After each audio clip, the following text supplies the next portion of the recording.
Olá pessoal, tudo bem? Essa aula, ela trata da introdução e conceitos fundamentais de armazenagem e movimentação. Então, o que vem a ser armazenagem? Qual o valor agregado da armazenagem? Existem muitos comentários dizendo que armazenagem não agrega valor ao produto e somente custos, tá? A resposta que a gente dá é a seguinte situação. Imagine a geladeira da sua casa. Imagine viver sem a geladeira em sua casa. Ou seja, a cada necessidade que você tem, ou seja, cada copo de leite que você vai tomar, cada fruta que você deseje comer, você precise se deslocar até um supermercado ou até uma padaria para adquirir isso. Como seria a sua vida? Certo? Qual o custo para fazer isso tudo? Imagine o custo e o tempo que você teria para fazer todo esse consumo. E a geladeira está lá na sua casa. Para quê? Para que você tenha disponibilidade para consumir o que você quiser, na hora que você quiser, sem ter que se deslocar ao fornecedor do produto. Mesma coisa no armazém. Ele serve exatamente para isso, para suportar uma demanda e atender aos pedidos. Tudo bem? E o que vem ser armazenagem? Vamos ver uma definição de armazenagem. Armazenagem é o processo empresarial que estoca produtos, matérias-primas, componentes, produtos em processo, produtos finais, entre o ponto de origem e o ponto de consumo e fornece informações gerenciais da condição e disposição dos itens armazenados. Então, o que vem ser armazenagem? A armazenagem, ela vai suportar todo o produto durante uma cadeia de suprimentos para que você tenha a disponibilidade desse produto a um usuário ou a um cliente na ponta dessa cadeia. E como é que está dividida a logística e a armazenagem? Primeiro, é a denominada logística de suprimentos. O que vem ser a logística de suprimentos? É todo o processo logístico de aquisição do material para uma determinada empresa, uma determinada indústria. Ou seja, desde os seus fornecedores até a chegada a essa indústria.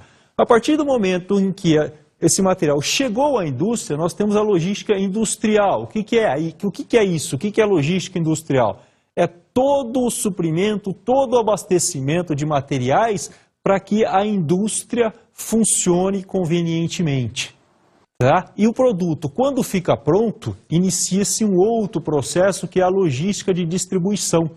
O que é isso? É você proporcionar ao seu cliente que o produto que você fabricou possa chegar até ele. Então, o que vem ser a logística de aquisição? É o processo desde a retirada dos produtos dos fornecedores, que são transportados até os armazéns da empresa. Neste momento, quando esse produto é solicitado para a fabricação pela empresa, inicia-se o processo de logística industrial, que encerra-se quando o produto está acabado e vai para um armazém de produto acabado. A partir desse momento, nós dizemos que ocorre o processo de logística de distribuição, onde o produto ele é solicitado, sai do armazém e é transportado até um cliente. Vamos ver agora a opinião de um especialista no assunto sobre a importância atual da armazenagem para as empresas.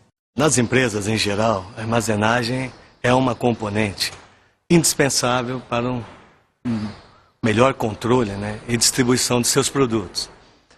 Quando se fala em armazenagem, se fala em agregar uma série de outras atribuições que garantem essa qualidade na estocagem do produto pronto ou não e distribuição para os diversos pontos que devem receber os seus materiais. Então, a armazenagem dentro da cadeia de abastecimento é, sem dúvida, um elo indispensável e necessário até na obtenção de melhores resultados para uma empresa. Como vocês puderam observar, ele ressaltou exatamente essa característica de armazenagem, tá? De proporcionar a disponibilidade do produto para o seu usuário. Esse usuário pode ser uma indústria que estoca matéria-prima, tá? Ou um centro de distribuição que armazena materiais para o cliente final. Vamos ver agora um histórico da armazenagem. O primeiro relato que se fala de armazenagem, é um relato bíblico que ocorreu 1700 anos antes de Cristo, quando José do Egito interpretou os sonhos do faraó que previam anos de fartura seguidos de anos de seca. O que José fez? Ele fez com que cada produtor entregasse uma parte da produção dele para ser armazenada para o período de seca. E aí chegou o período de seca, o que aconteceu? Somente os egípcios que tinham os produtos armazenados tinham produtos para ser consumidos. Então esse foi o primeiro relato sobre armazenagem que se tem notícia. E com o decorrer do tempo, o que acontecia antigamente? Eu particularmente vi, tá, na casa da minha avó, por exemplo, ela fabricava de tudo. Ela fabricava sabão, moía o café, ou seja, ela produzia todos os produtos ali que ela ia consumir, uma grande parte dos produtos que consumia. E hoje, como é que a gente faz? Alguém fabrica sabão em casa? Alguém moe café em casa? Não. Isso hoje encontra-se no mercado. Nós vamos o quê? Nós vamos e adquirimos como consumidores esses produtos no mercado. E o que acontece com este mercado? Ele tem que ter disponibilidade para que nós, ao irmos comprar um café já moído, pronto, tenha esse produto disponível para o consumo. As decisões sobre armazenagem. Como funcionam? Como estão divididas essas decisões sobre armazenagem? As decisões sobre armazenagem são tomadas em 3 níveis: estratégico, tático e operacional. O que vem a ser uma decisão estratégica? Uma decisão estratégica é uma decisão tomada pelo mais alto nível hierárquico da empresa. Diretoria, vice-presidências, níveis desse porte. Com um horizonte longo, de pelo menos 5 anos. Um exemplo de decisão estratégica é a localização de um armazém, onde esse armazém vai ser situado. Um desdobramento de toda essa estratégia, dessa decisão, é uma decisão tática. O que é uma decisão tática? É uma decisão tomada normalmente pela média gerência da empresa e possui um horizonte maior do que 1 ano. Por exemplo, se eu definir o local de um armazém, uma decisão tática é como eu vou arrumar o interior do meu armazém, como é que eu vou distribuir os produtos dentro desse meu armazém, como é que vai ser o layout interno desse armazém. E uma decisão operacional é o quê? É uma decisão do dia a dia, que é uma decisão tomada para que a operação funcione. Um exemplo é, após definido o local de armazenagem, a distribuição no interior do meu armazém, é o ato em si de armazenar isso operacionalmente. E quais são as funções de um armazém? A primeira função de um armazém é a função de estocar materiais. O que é isso? É você ter um reservatório para o excesso de materiais, ou de matéria-prima, ou até mesmo da produção, que você tenha. Um exemplo, um produto sazonal. Hoje, como é que funciona a produção de álcool no Brasil? Existe um período de safra e um período de entre-safra. O que acontece para abastecer o álcool combustível durante a entre-safra? Existe uma estocagem de álcool que proporciona esse abastecimento durante o período da entre-safra. Uma outra função são as combinações de produto. Como é que isso funciona? Por exemplo, existe um armazém que ele abastece clientes que consomem produtos A, B, C e D. Existe uma produção dos produtos A, B e C que são encaminhados até o armazém e um produto D, que é adquirido e segue para o armazém. Então, qual é o papel desse armazém? Fazer com que as solicitações dos clientes desses produtos sejam abastecidas conforme aquilo que foi pedido. Uma outra função da armazenagem é a função de consolidação de produtos. Então existem 3 produtos que são consumidos pelos clientes. Então as fábricas enviam em veículos menores esses produtos até um armazém de consolidação. Qual é o papel desse armazém? É exatamente consolidar esses produtos e através de veículos maiores, e aí conseguimos uma redução no custo do frete, do custo de transferência, fazer com que esses produtos cheguem até os clientes que vão consumir esses materiais. Uma outra função do armazém é a função de distribuição. O que vem a ser a distribuição? É exatamente o inverso da consolidação.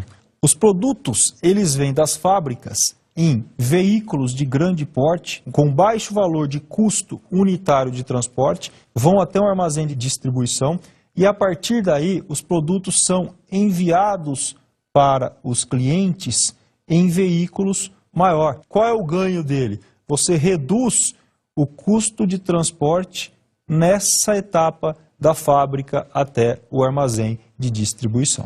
Para deixar mais claro como funciona o centro de distribuição, vamos conhecer o centro de distribuição da Unilever, que fica em Ipojuca, no estado de Pernambuco.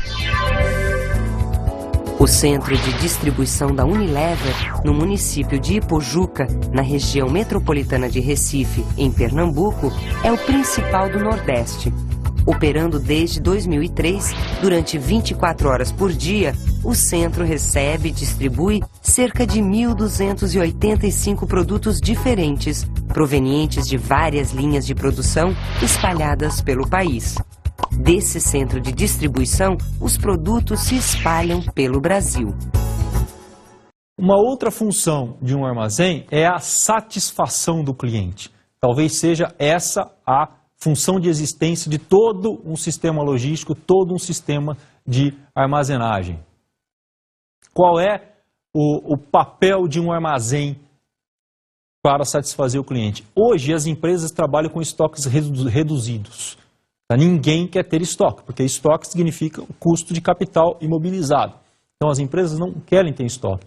Então os fabricantes têm que estar cada vez mais próximos aos clientes para que, em caso de necessidade, o mais rapidamente possível, os produtos são repostos nos pontos de venda, nos pontos de abastecimento dos clientes. Muitas vezes, empresas entram em concorrências para grandes fabricantes e um dos critérios é ter um armazém ao lado do cliente, ou seja, requisito mandatório. Não tem jeito de escapar. Ou você põe o seu armazém do lado do cliente para satisfazê-lo convenientemente, ou você está fora de uma concorrência. Vamos ver agora quais são as operações que ocorrem em um armazém. A primeira operação de um armazém é de manuseio dos materiais. Quando ocorre o manuseio dos materiais? A primeira etapa de manuseio é no recebimento de materiais. O que vem a ser o recebimento de materiais? É toda etapa de conferência, inspeção, que ocorre quando esse material chega até o armazém. Após esse recebimento, o material é transportado, ele pode estar, por exemplo, paletizado, e aí ele entra no processo de manipulação nesse armazém. O que vem a ser esse processo de manipulação no armazém? É desde o processo de recebimento até que esse material chegue a uma posição de armazenagem e fique aguardando até que ocorra uma solicitação desse material mediante um pedido. Quando isso ocorre, esse material, ele é realizado um picking nesse material, retirado da posição de estocagem e encaminhado para uma área de separação de pedidos e posteriormente para a expedição até o destino desse material. Vamos assistir agora um filme chamado Maravilhas Modernas, onde mostram exatamente os movimentos desses armazéns e as cargas que ocorrem nesse armazém. A mercadoria nas paletas é levada para o depósito, onde é colocada em prateleiras de 12 metros de altura. Mas isso é apenas metade do trabalho, pois os milhares de itens que chegam também devem sair rapidamente. Produtos que podem estragar, tais como carne e laticínios, são transportados primeiramente. No passado, a função que mais ocupava o tempo dos operários era a separação de produtos. Os gerentes de depósitos contam com o que chamam de sistema mecanizado, uma série de esteiras e leitores eletrônicos que separam os produtos. Funcionários conhecidos como apanhadores colocam a mercadoria em esteiras alimentadoras. E o trabalho não é fácil, pois tudo tem de ser rápido. A temperatura do depósito é mantida em torno de 0 graus Celsius, dependendo da necessidade de cada produto. Behind me, the sortation belt travels at 500 feet per minute, which allows us to sort 200 cases per minute or 12,000 cases per hour. Após o processo de seleção, as caixas descem uma rampa e passam por um sensor eletrônico. After a case is scanned, it's tracked as it goes along the sorter. When it gets to the appropriate lane, 4 chutes fire and push that product down that lane. The mechanized systems in Brea provide us with efficiency and accuracy in the selection of our product for our store. But even with the mechanized portion of this system, it all begins and ends with the human touch. Our selectors begin the process by loading product into the mech system.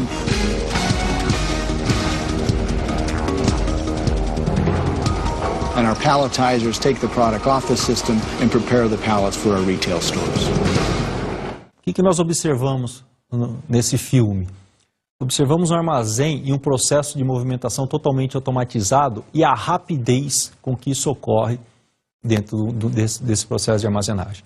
Muitas vezes, o armazém não tem toda essa agilidade, mas se você tem um sistema de armazenagem onde os volumes seguem um determinado padrão, então você consegue automatizar e chegar nesse nível de movimentação de materiais. Armazenagem de materiais. Como é que eu armazeno os meus materiais em um armazém? Primeira característica que tem que ser observada é o giro de materiais. O que vem a ser isso?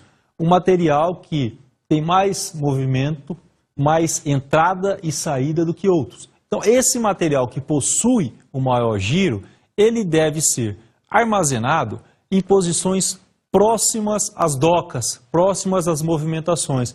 Por quê? Para que ele se movimente o mínimo possível no interior do armazém. Uma outra característica é o peso do material.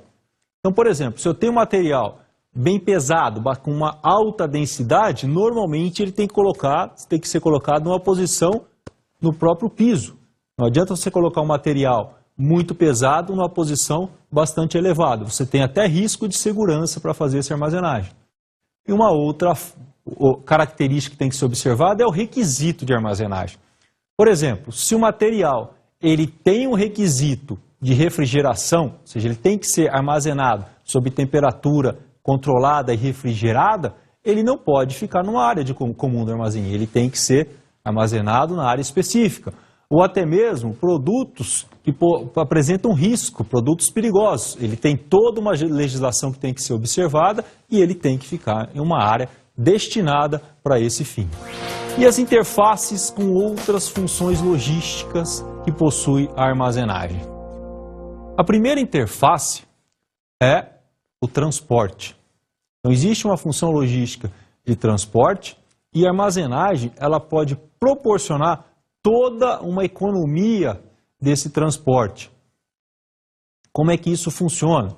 Se você tem um armazém, você consegue fazer com que cargas cheguem ao armazém ou saiam desse armazém em grandes veículos, veículos de maior porte. Porque um veículo de maior porte, ele possui um custo de transporte unitário, importante ressaltar que é unitário, menor que um veículo de menor porte. Então, se você tem um armazém que te proporcione que os materiais cheguem ou saiam em veículos maiores, você vai ter redução no seu custo de transporte. Outra coisa importante, outra relação importante que possui a armazenagem é com a área de compras. Então, muitas vezes, você tem lotes de compra grandes ou pequenos. Se você tem lotes de compra muito grandes, você vai ter que ter grandes áreas para armazenar esses produtos. O porte do seu armazém tem que ser ampliado. Se você tem lotes menores, você vai precisar de um armazém menor. Uma outra interface é com a produção. O que acontece? O objetivo da empresa é reduzir o work in process. O que é esse work in process? São os materiais que estão no processo produtivo. Então a empresa quer reduzir isso. Por quê? Material no processo produtivo, sem ser utilizado, significa capital parado, capital imobilizado. E as empresas hoje querem reduzir isso. Então, qual é a ação que a logística tem que tomar para melhorar esse abastecimento e reduzir o work in process? Então, o objetivo é você ter menos produtos nas áreas produtivas. Como é que isso é feito? Através de picking, de apanhas no almoxarifado, cada vez em menor quantidade. Então, ao invés de você abastecer um lote com grande quantidade de produtos para a produção, você abastece através de lotes menores. Porém, uma quantidade maior de abastecimentos vai ocorrer. Por quê? Se cada vez está menor o lote, maior a quantidade de vezes que você precisa abastecer uma linha de produção. Uma outra função é o serviço ao cliente. Ou seja, o cliente hoje ele quer agilidade no abastecimento. Ele também quer lotes menores para abastecimento. Então tem que ter uma logística, um sistema de armazenagem que abasteça o cliente o mais rapidamente possível. E quais são os tipos de armazenagem que podem existir? Primeiro, é denominada armazenagem própria. O que é isso? Ou seja, a empresa, a usuária dos produtos do armazém, possui o seu próprio armazém e o seu estoque ali sob a gestão e sob a administração dela mesma. Outro tipo de armazenagem é chamada armazenagem geral. O que é isso? É um armazém, um terceiro, tá, que armazena o produto para a empresa usuária e, logicamente, cobra por isso. E a outra forma é a chamada armazenagem contratada, tá, que é também um armazém terceiro, porém ele atua exclusivamente para a empresa. Diferente no armazém geral, que pode atuar tanto para a empresa quanto para outros clientes. Na armazenagem contratada, não. Você contrata o armazém e ele só vai trabalhar para você. Tá? Não vai existir um outro cliente ocupando o mesmo espaço. E esses tipos de armazenagem, eles são uma forma engessada de operação? Não. Muitas vezes a empresa pode trabalhar com os 3 tipos de armazenagem simultaneamente. Um exemplo são empresas que têm picos de demanda, tá? Que durante os picos de demanda tem que armazenar os produtos em armazéns gerais ou armazéns contratados. Um exemplo pode ser latas de cerveja. Existe um pico de demanda quando o verão chega, porém o fabricante de lata ele tem uma capacidade de produção quase linear. Então o que ele faz? Ele, durante os meses de setembro, outubro, estoca esses produtos para quê? Quando os fabricantes de cerveja estiverem a toda carga do verão, tenham essas latas de cerveja disponíveis para o invase de produto. Indicadores de desempenho de um armazém. No processo de gerenciamento do armazém, a primeira coisa que temos que fazer é avaliar o desempenho do armazém. Bom, como é que você pode avaliar alguma coisa se você não tem um sistema de medição? Então, o sistema de medição ele existe fundamentalmente para isso, para que você possa avaliar. Tá? Então, esses indicadores de desempenho, ou KPIs, que vem do inglês Key Performance Indicator, eles servem exatamente para proporcionar o gerenciamento do armazém e a tomada das ações para correção de alguma coisa que não está andando bem possa ser efetuada. E quais são os principais indicadores de desempenho do armazém? Primeiro são os indicadores financeiros, por exemplo, os custos que estão ocorrendo no armazém. Outros indicadores são os relativos à produtividade, por exemplo, quanto cada mão de obra, cada operador está produzindo, está armazenando, está realizando picking. Um outro indicador são os indicadores de qualidade. Por exemplo, a acurácia do meu armazém. Como é que está a acurácia do meu armazém? E, finalmente, os indicadores de tempo de ciclo. O que é isso? Por exemplo, quanto tempo eu levo para receber o material até que esse material seja colocado numa posição de armazenagem. Inventário de materiais. O que vem a ser inventário? Muitas vezes nós chegamos no fim do ano e vemos empresas com placas na porta, fechado para balanço. Acho que todo mundo já deve ter visto isso. Na verdade, não está fechado para balanço, está fechado para inventário. O que estão fazendo no interior dessa empresa? Estão contando todo o estoque. Então, quando acontece o fechamento da empresa e a mão de obra toda é mobilizada para fazer essa contagem de estoque, isso é denominado inventário geral. Outros tipos de inventários, por exemplo, são os inventários específicos. O que são inventários específicos? Empresas que possuem produtos controlados. Por exemplo, uma farmácia que todo dia faz a contagem dos produtos controlados pela vigilância sanitária ou produtos narcóticos que são comercializados. Por quê? Existe exigências de legislação que penalizam as farmácias caso haja divergências nesses produtos. Então, todo dia é feita a contagem para ver se está tudo ok. E o inventário rotativo, o que é isso? O inventário rotativo é muito utilizado pelas empresas. É uma forma de ter que evitar o inventário geral. Como é que acontece isso? A cada dia, uma parte do estoque é contada e vê se está ok. Ou seja, você pega todo o seu estoque, todos os seus materiais, distribui isso ao longo do tempo e vai contando dia a dia para ver como é que está esse estoque. Acurácia dos estoques. O que vem ser a acurácia dos estoques? A acurácia é um indicador da qualidade do armazém. Como é que mede isso?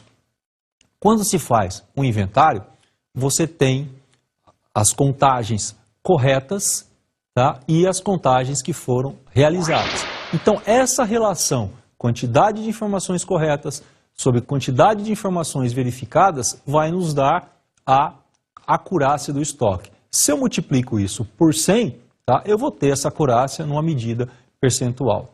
Então, para que eu calcule a acurácia, eu preciso ter o conceito de divergências e tolerâncias. O que vem a ser divergências e tolerâncias? Divergência é o desvio do material que está estocado, o saldo físico, em relação ao que está contabilmente estabelecido, o saldo contábil. Então, o que vem a ser divergência? É a quantidade que foi medida menos a quantidade contábil sobre a quantidade contábil. Se eu multiplico isso por 100, tá, eu vou ter essa divergência numa medida percentual. Porém, muitas vezes, existe um grau de aceite dessa divergência. Então, esse grau de aceite é o chamado tolerância. É quanto que eu posso admitir para que eu tenha esse desvio de estoque. Por que isso ocorre? Então, por exemplo, se eu tenho um material que é estocado, tá, num armazém, porém, toda atividade de entrada e saída dele seja por peso. Então, por exemplo, se eu tiver um prego, ninguém conta prego por unidade. Então, tanto a armazenagem quanto a retirada de prego em um estoque é feita por peso. Então, se eu tiver uma balança que tenha um erro de pesagem de 1%, eu não posso admitir, tá, que o meu estoque tenha menos que 1% de erro, porque eu não tenho capacidade para isso. Então, se na contagem do inventário do meu estoque de prego eu tiver um desvio de 0,5% e a minha balança tem uma tolerância de 1%, eu posso dizer que aquele estoque de prego está ok. E quais são os valores de referência para a acurácia? Então, se a minha acurácia de estoque estiver abaixo de 90%, o meu armazém está o caos. Se eu estiver entre 90% e 98%, posso dizer que requer melhorias no meu processo de armazenagem. O ideal é que você tenha acurácia acima de 98%. E os valores de benchmarking para acurácia giram em torno de 99%. Vamos ver um exemplo para ilustrar o que é isso. Em um armazém, foi feito um inventário nos materiais. O saldo contábil era de 1.000 unidades, 100 unidades de cada um dos 10 itens. A partir dos resultados encontrados, qual a acurácia do estoque? Admite-se uma tolerância de 1% devido aos desvios de pesagem. Então, o que ocorre neste exercício? Foi feita uma contagem de 10 itens. Desses 10 itens, 4 não tiveram divergência nenhuma entre o saldo físico e o saldo contábil. Outros 5 tiveram divergências. Porém, essas divergências estavam dentro do limite de tolerância. E apenas um teve uma divergência acima do limite de tolerância. Então, qual vai ser a acurácia desse estoque? Se foram contados 10 itens, 9 estavam dentro do limite de tolerância e um estava fora, podemos afirmar que a acurácia desse estoque é de 90%. Inventário rotativo. O que vem a ser o inventário rotativo? O inventário rotativo, você distribui as contagens de materiais ao longo do ano. E quais são as vantagens do inventário rotativo em relação ao inventário geral, aquele inventário que é feito uma vez por ano somente? Então nós temos aqui uma tabela que ilustra essas vantagens.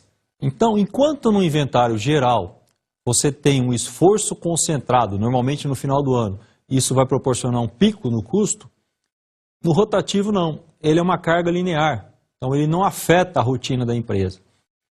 No inventário geral também, você tem que paralisar as atividades para que seja feito esse inventário. No rotativo, não. O impacto na operação é baixo.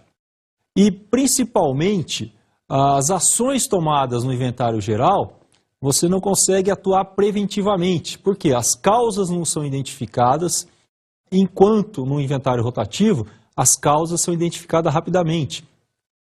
No inventário geral, muitas vezes são pessoas não especializadas que são deslocadas de outras áreas para fazer inventário. Isso é feito com baixa produtividade.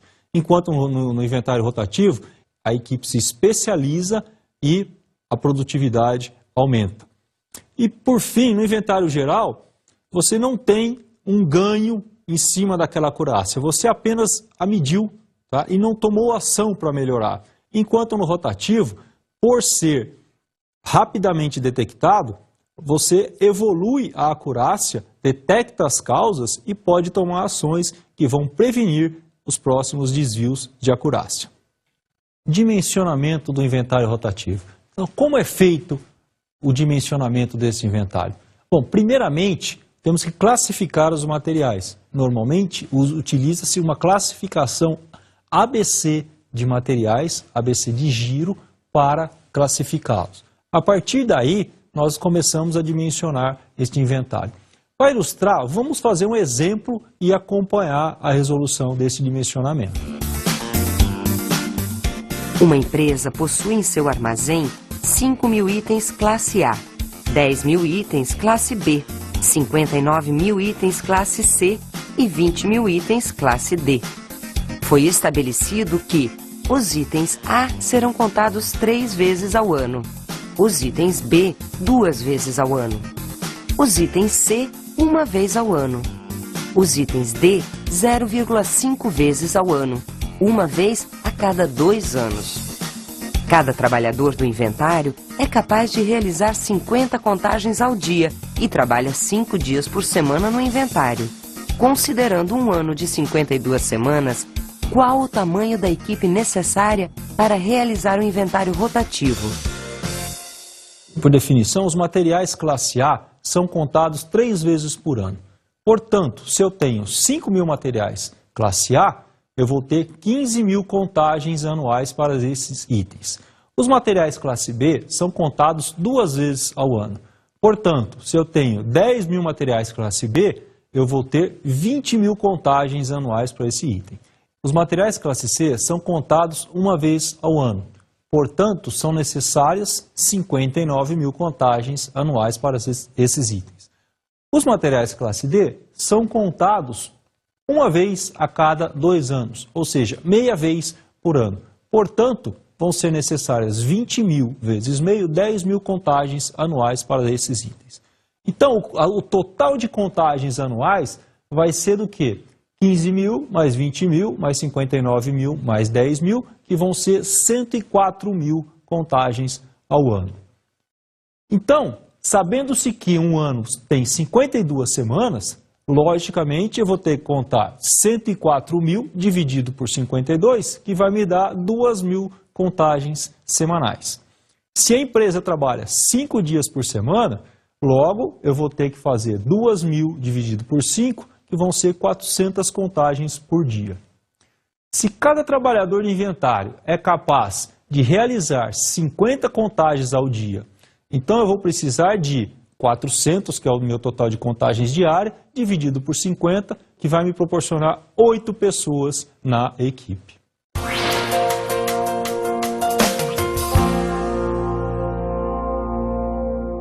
Uma dica de estudo para complementar o que a gente viu nessa aula é um livro em espanhol, mas de fácil entendimento, chamado Logística de Almacenamento e Manejo de Materiais de Classe Mundial. Os autores são Eduardo Fraselli e Ricardo Sorro.